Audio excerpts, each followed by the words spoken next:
Sir నమస్కారం sir. నమస్తే అండి. సార్ యాంకర్ రవి తెలుసు యాంకరింగ్ ద్వారా మంచి పాపులారిటీ ఆయన సంపాదించుకున్నారు. అయితే ఆయన ఈ మధ్య కాలంలో ఒక స్క్రిప్ట్ చేశారు ఒక షోలో. అయితే ఆ స్క్రిప్ట్ ఇటు హిందువుల మనోభావాలు దెబ్బతీసే విధంగా ఉందని, హిందూ దేవుళ్ళని కించపరిచే విధంగా ఉందని చెప్పేసి హిందూ సంఘాలు ఫైర్ అవుతున్నాయి. ఈ నేపథ్యంలో యాంకర్ రవికి కూడా ఒక నేత ఫోన్ చేయడం జరిగింది. ఆయన ఆడియో కాల్ ఇప్పుడు మొత్తం కూడా వైరల్ అవుతుంది. ఏ విధంగా చేస్తారు మీరు అని చెప్పేసి ఆయన క్వశ్చన్ చేయడం కూడా మనం చూసాం సార్. సో మరి ఇప్పుడు బయటకు వచ్చేట్టు రవి గారు కూడా సారీ చెప్తూ ఒక వీడియో రిలీజ్ చేస్తారు. సో ఏ విధంగా చూస్తారు సార్ ఇష్యూ, అసలు ఏం జరిగింది? అంటే ఆ స్క్రిప్ట్ కూడా డిలీట్ చేశారండి. ఇది బయటకు వచ్చిన కాల్ ఒకటే గానీ ఇంతకు ముందు కూడా కాల్స్ వచ్చినాయి వాళ్ళకి, సుడిగాలి సుధీర్కి ఇతనికి. ఓకే, వచ్చిన తర్వాత వీళ్ళు ఎందుకు వచ్చిన గొడవ అనే ఉద్దేశంతో అది డిలీట్ చేశారు. డిలీట్ చేసిన తర్వాత సారీ చెప్పమని డిమాండ్.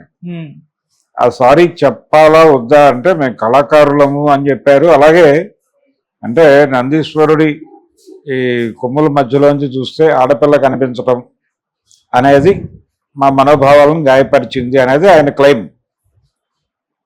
అయితే వీళ్ళ ఆర్గ్యుమెంట్ ఏంటంటే అదే షాటు బావగారు బాగున్నారా అనే సినిమాలో ఉంది కదా, దాన్ని మేము రిపీట్ చేసాం, అది తప్పని ఎవరు చెప్పలేదు కాబట్టి మాకు తెలియలేదు, తప్పని ఆ రోజే చెప్పుంటే తెలుసుకునే వాళ్ళం కదా అని వీళ్ళు అభిప్రాయ ప్రకటన చేశారు. అంటే 20 ఏళ్ల క్రితం వచ్చింది అది అని కూడా చెప్పాడు ఈయన. 20 ఏళ్ళు అయి ఉంటుంది అని. మరి అప్పుడేదో చేశారని ఇప్పుడు మీరు చేస్తారా అని ఇలా మాట్లాడాడు ఆయన. సరే, ఇదంతా ఒక గొడవ జరుగుతోంది, ఎందుకు వచ్చినది అని చెప్పే ఉద్దేశంతో ఆయన సారీ చెప్పేశాడు. అయిపోయింది. ఈ సారీ చెప్పించడం అనేదే ప్రోగ్రాం. అంటే ఘర్షణ కోసం పడాలి అనేది కనిపిస్తోంది దీనిలో. అంటే ఈ పద్ధతిలో చూస్తే చాలా విషయాలు మనోభావాలను గాయపరచడం అనేది జరుగుతుంది. అందుకని అసలు హిందూ అనే పదం వాడటం కూడా మానేయటం బెటర్ ఏమో అనే పరిస్థితికి తీసుకెళ్తున్నారు. అంటే పౌరాణిక హాస్యం అనే ఒకటి ఉండేది, ఒక జానర్. ఈ పౌరాణిక హాస్యము అనేటువంటి జానర్లో ఎవరైనా సరే ఏదైనా ఎక్స్ప్రెస్ చేసే ఫ్రీడమ్ ఉండేది ఇదివరకు. ఇప్పుడు ఆ పరిస్థితి లేదనేది స్పష్టంగా తేలిపోయింది. తేలిపోయిన తర్వాత రిజిడ్గానే ఉండాలి. ఆ పేర్లు ప్రస్తావించడం కానీ మాట్లాడటం కానీ. ఇప్పుడు సినిమాల్లో ఒక విలన్ క్యారెక్టర్కి ఒక హిందూ పేరు పెట్టారనుకోండి, ఒక హిందూ విలన్ హిందువా అని మా మనోభావాలు గాయపడ్డాయంటే చేయగలిగింది ఏముంది? ఆ పేరు మార్చేయటం తప్ప, సారీ చెప్పడం తప్ప. అలాగే ఒక సినిమాలో ఒక వ్యాంప్ క్యారెక్టర్ వేసిన ఆవిడ బొట్టు పెట్టుకుని ఉంటే ఆవిడ హిందూ స్త్రీలా కనిపిస్తోంది ఆహార్యం ప్రకారం, కానీ ఆవిడ చేస్తున్న పని హిందూ సమాజాన్ని గాయపరిచేదిగా ఉంది అంటే ఏం చేయాలి? అంటే ఈ సమాజంలో లేనటువంటి మనుషుల్ని క్రియేట్ చేసి ఇంకేదో చేయాలి తప్ప క్రియేటివిటీ లేకపోతే కథలు రాయటము, ఇక్కడ జీవితాల గురించి మాట్లాడటము జరగకూడదు అనేది వారు చెప్తున్నారు. ఇక్కడ జీవితాల గురించి, ఈ జీవితాల్లో ఉన్న ఘర్షణల గురించి ఎవరైనా మాట్లాడితే వాళ్ళని మేము టార్గెట్ చేసి దాడి చేస్తామని చెప్పి చాలా స్పష్టంగా చెప్తున్నారు. వారి అభిప్రాయాన్ని గౌరవించి ఇకపై ఎవరూ కూడా వారి వారి రచనల్లో కానీ వారి వారి సినిమాల్లో కానీ హిందూ పేర్లు పాత్రలకి వాడకుండా ఉండటం మంచిది. అలాగే స్కిట్లు వేసేటప్పుడు కూడా హిందూ పౌరాణిక హాస్యం తాలూకా ఇన్ఫ్లుయెన్స్ లేకుండా ఉండాలి. 20 ఏళ్ల క్రితం బావగారు బాగున్నారా టైంలో లేని అభ్యంతరం ఇప్పుడు ఎందుకు వచ్చింది అనేది చాలా కీలకమైన ప్రశ్న. అప్పుడు ఎందుకు రాలేదు, ఇప్పుడు ఎందుకు వచ్చింది అంటే అప్పుడు హిందూ మతం ఉంది, ఇప్పుడు హిందుత్వ ఉంది. హిందూ మతం ఉన్న రోజుల్లో అది తప్పు కాదు, ఇది తప్పు, హిందుత్వాకి తప్పు. హిందుత్వాకి ఎందుకు తప్పు అంటే హిందుత్వ అనేది నిరంతరము హిందూ మతాన్ని ఎవరో ఏదో చేస్తున్నారు హీనపరుస్తున్నారు అనేది చెప్పడం ద్వారా మాత్రమే దీని బతుకుంది. ఇది జీవించాలంటే రోజు హిందూ మతం ప్రమాదంలో ఉంది అంటూ ఉండాలి. అది నిరంతర ప్రోగ్రాం. వాళ్ళకి కంప్యూటర్లు ఎలాగైతే ప్రోగ్రామింగ్ చేస్తారో వీళ్ళని కూడా అలా ప్రోగ్రామింగ్ చేసేసారు. ఆ విద్యుక్త ధర్మంలో భాగంగా వీళ్ళు రోబోట్ లాగా యాక్ట్ చేస్తున్నారు. ఇది చాలా ప్రమాదకరమైన ట్రెండ్. వాళ్ళకి వ్యతిరేకంగా మాట్లాడితే ఏదైనా జరగచ్చు. కాబట్టి భయపడిపోయి సరెండర్ అయిపోవడం బెటర్. భయపడాల్సిన సందర్భం ఉంది ప్రస్తుతం. కాబట్టి భయపడకపోతే ఏదైనా జరగడానికి, ఏది జరిగినా పర్లేదు అనుకొని ముందుకెళ్ళాలి. ఒకటి వాళ్ళని నిర్మూలించాలి, లేదు వాళ్ళ చేత నిర్మూలింపబడాలి, లేదంటే మౌనంగా పారిపోవాలి. ఈ 3 మార్గాలే ప్రస్తుతం దేశంలో ఉన్నాయి. అందుకని సాధ్యమైనంత వరకు ఆ మతం గురించి కానీ, లేకపోతే ఆ మత ప్రస్తావన కానీ, లేదు ఆ పేర్లు గురించి కానీ, లేదు వాళ్ళు ఏది వాడతారో దాని గురించి కానీ దూరంగా ఉండటం మంచిది. కొంతకాలానికి సమాజం ఎలా అయిపోవాలో అలా అయిపోతుంది. వీళ్ళు అనుకున్నట్టు సమాజం ఉండదు. సమాజంలో అనేక అంశాలు, ప్రతి అంశాన్ని వాళ్ళు ఇబ్బంది పెడతారు. ప్రతిదీ వాళ్ళ పరిధిలోకి తీసేసుకుని వాళ్ళు గాయపరిచేసుకుని మా సమాజం గాయపడింది అని చెప్పి ఈ దాడి ఎక్కడో చోట జరగాలి. ఇది నిరంతర కార్యక్రమం. ఈ దాడులు చేయటం ద్వారా వాళ్ళు న్యూట్రల్స్ని కూడా వాళ్ళ కంట్రోల్లో తీసుకోగలిగారు. అంటే ఒక మేరకు విజయం సాధించారు వాళ్ళు దీని ద్వారా.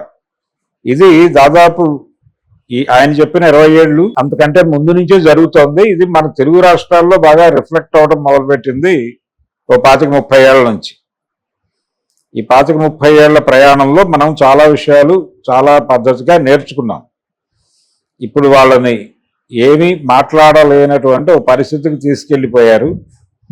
ఎవరు ఏం చేసినా ముందుగా ఒకసారి అంటే వెరిఫై చేసుకోవాలి. ఇప్పుడు దొంగ నోటా కాదా అని వెరిఫై చేసుకోవడానికి ఎలాగైతే ఒక ప్రొసీజర్ ఉందో, వాళ్ళు కూడా నిజానికి ఒక సెన్సార్ ఆఫీస్ పెట్టేస్తే బెటర్ అనేది నా ఉద్దేశం. హిందూ సంఘాలన్నీ కూడా ఒక సెన్సార్ బోర్డు పెట్టేసుకుని, హిందూ సెన్సార్ బోర్డు అని ఒకటి, అలాగే ముస్లిం సెన్సార్ బోర్డు అని ఒకటి పెట్టి, క్రైస్టియన్ సెన్సార్ బోర్డు అని ఒకటి పెట్టి. ఎందుకంటే వీళ్ళ గొడవ ఎలా ఉంటుందంటే, మేము హిందువులవేనండి అంటే, పైగా అక్కడ కాన్వర్జేషన్లో మీరు హిందువులే కదా అన్నాడు ఆయన. లేదండి నేను ఇండియన్ని అన్నాడు ఆయన. ఇండియన్ అంటే హిందువు కాదా అన్నాడు ఆయన.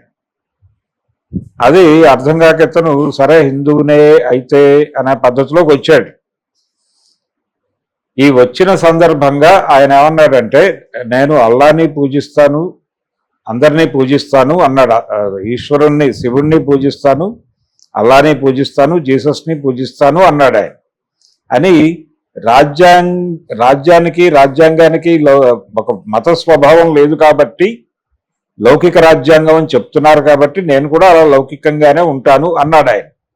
ఎవరు? యాంకర్ రవి. అంటే దానికి ఆయన రిప్లై ఏమిటి?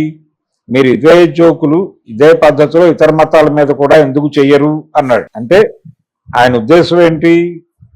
మమ్మల్ని మాత్రమే కించపరుస్తున్నారు, వాళ్ళని కించపరిచే ధైర్యం లేదు. కించపరచడం కాదు, అది కించపరచటం అని వారు అనుకున్నారు. కించపరచాలి అనే ఉద్దేశంతో వాళ్ళు పరిచి ఉండరు. నిజానికి బావగారు బాగున్నారోలో కూడా ఆ సన్నివేశం జస్ట్ అక్కడ ఒక చిన్న ఝలక్ ఇవ్వటానికి పెట్టిందే. గుడికి వెళ్ళినప్పుడు అనుకోకుండా ఆయనకి తన పాత లవర్ కనిపిస్తుంది. ఇక్కడ వేరే దీని గొడవలో ఉంటాడు, అతను వేరే మిషన్లో ఉంటాడు. ఆ క్యారెక్టర్ కంగారుని జనాలకు చూపించి ఒక ఇంటర్వెల్ బ్యాంక్ కోసం వాడుకున్నారు ఆ షాట్. దాన్ని పట్టుకొచ్చి అదేదో మతాన్ని కావాలని రెడిక్యూల్ చేసినట్టుగా, మత మనోభావాలు దెబ్బతిన్నట్టుగా ప్రొజెక్ట్ చేయటంలోనే వాళ్ళ ఉద్దేశం ఏంటో అర్థమవుతోంది. వీళ్ళు ప్రతి సందర్భంలోనూ అనే మాట ఇదే, ఎందుకు మీరు అల్లా గురించి మాట్లాడరు, ఎందుకు మీరు క్రిస్టియానిటీ గురించి మాట్లాడరు అని అంటారు. ఇది వాళ్ళ నిరంతర, అంటే ఇప్పుడు ఆ చేసిన వాళ్ళు హిందువులు కాబట్టి, వాళ్ళు రాసిన వాళ్ళు హిందువులు కాబట్టి వాళ్ళే సమాజంలో బతుకుతున్నారు. ఆ జీవితాల గురించి వాళ్ళకి తెలుస్తుంది. పక్క సమాజాన్ని తిట్టాలి అనే ప్రోగ్రాం లేదు కదా వీళ్ళకి. వీళ్ళ సమాజాన్ని తిట్టాలనే ప్రోగ్రాం కూడా లేదు వాళ్ళకి. వాళ్ళు హేతువాదులో లేకపోతే మరొకటో నాస్తికులో కాదు. ఆ స్క్రిప్ట్ రాసిన వాళ్ళు కానీ, ఆ స్కిట్ చేసిన వాళ్ళు కానీ, వాళ్ళు క్యాజువల్గా చేశారు. పౌరాణిక హాస్యం అనేటువంటిది ఒకటి ఉంది మనకి. బాపు రమణలు కూడా పౌరాణిక హాస్యం రాశారు, కార్టూన్లు వేశారు. రామాయణం మీద అలాగే భారతంలో కొన్ని ఘట్టాల మీద కార్టూన్లు వెయ్యని వాళ్ళు ఎవరు? వాళ్ళందరినీ పట్టుకొచ్చి ఇప్పుడు నిలబెట్టి చంపేస్తామంటే ఏంటి పరిస్థితి? అందుకని భయోత్పాతం కలిగించే పద్ధతిలో, టెర్రరైజ్ చేసే పద్ధతుల్లో వీళ్ళకి వెళ్ళిపోయారు. ఈ టెర్రరైజ్ చేయటం అనేది ఈ లెవెల్లో మొదలైపోతే, అంటే ఒక టీవీలో ప్రసారమైన స్కిట్ని డిలీట్ చేసి ఆ యాంకర్ సారీ చెప్పే పరిస్థితి వచ్చేసిందంటే ఎందుకు వచ్చిన రిస్క్? ఇప్పుడు సపోజ్ ఇలా ఎందుకు మాట్లాడావని చెప్పి క్వశ్చన్ చేస్తే దండం పెట్టి సరెండర్ అవ్వడం తప్ప మార్గం లేదు. ఎందుకంటే మత ఉన్మాదము ఉన్నవారు వారు ఎలా బిహేవ్ చేస్తారో మనం చెప్పలేము. ఎలాగైనా బిహేవ్ చేయవచ్చు. వారికి ఒక ప్రోగ్రాం ఉంది. ఆ ప్రోగ్రాంలో భాగంగా వాళ్ళు ఒకళ్ళ మీద రియాక్ట్ అయితే, వాళ్ళని టార్గెట్ చేస్తే వాళ్ళని నిర్మూలించే అవకాశాలు కూడా కలవు. అందుకని వాళ్ళ దృష్టిలో ఉండటం అంత మంచిది కాదు అనే ఉద్దేశంతో సరెండర్ అయిపోయి పారిపోవడం కంటే ఉత్తమం మరొకటి లేదు అనే ఉద్దేశం చాలా మందిలో ఉంది ప్రస్తుతం భారతదేశంలో. కావున అందులో భాగంగానే వారు కూడా తెల్లజెండా ఎగరేసి నేను ఈ దేశంలో ఉండాలి కాబట్టి, వారే అన్నారు ఈ దేశంలో ఉండాలంటే వందే మాతరం అనాలి, ఇలాంటివో గోడల మీద రాసేవాళ్ళు. ఈ దేశంలో ఉండాలంటే ఏం చేయాలో జాబితా గోడల మీద రాసేవాళ్ళు గతంలో, గాయత్రి పరివార్ ఇలాంటి పేర్లతో. అవన్నీ ఆ రోజుల్లో స్నాప్స్ తీసుకుని పెట్టుకుని అలా ఉంటే తప్ప దేశంలో ఉండే పరిస్థితి లేదు అనే విషయం గుర్తించి అలా ఉంటే బెటర్. అలా ఉండము అంటే ప్రమాదం ఎటువైపు నుంచి అయినా రావచ్చు, ఏదైనా జరగవచ్చు, మీ జీవితానికి థ్రెట్ డెఫినెట్గా ఉంటుంది. అందుకని ఎవరూ కూడా సాధ్యమైనంత వరకు వారికి దూరంగా ఉండటానికి ప్రయత్నం చేయటం మంచిది. నేను ఆ మతం పేరు కూడా మాట్లాడు. వారికి దూరముగా ఉండుట శ్రేయస్కరము. ఆ ప్రాంతంలో ప్రమాదం పొంచి ఉంది కాబట్టి సినిమాలలోనూ అలాగే సాహిత్యంలోనూ అలాగే పేర్లు పర్సనల్ లెవెల్లో ఫ్రెండ్స్ పేర్లు చెప్పేటప్పుడు కూడా మీరు మీ ఫ్రెండ్ని ఎవరినైనా లేకపోతే మీకు అన్యాయం చేసినటువంటి వ్యక్తిని తిట్టాలి అనుకున్నప్పుడు అతని పేరు పెట్టి తిడితే అతని పేరు ఒక హిందూ పేరు అయితే కనుక మీరు నేరుగా ఆ పేరును అపహాస్యం చేసినట్టు అవుతుంది. కాబట్టి హిందువుల మనోభావాలు గాయపరచడమే అవుతుంది అది. అందుకని ఈ పేర్లు కూడా రద్దు చేసుకుని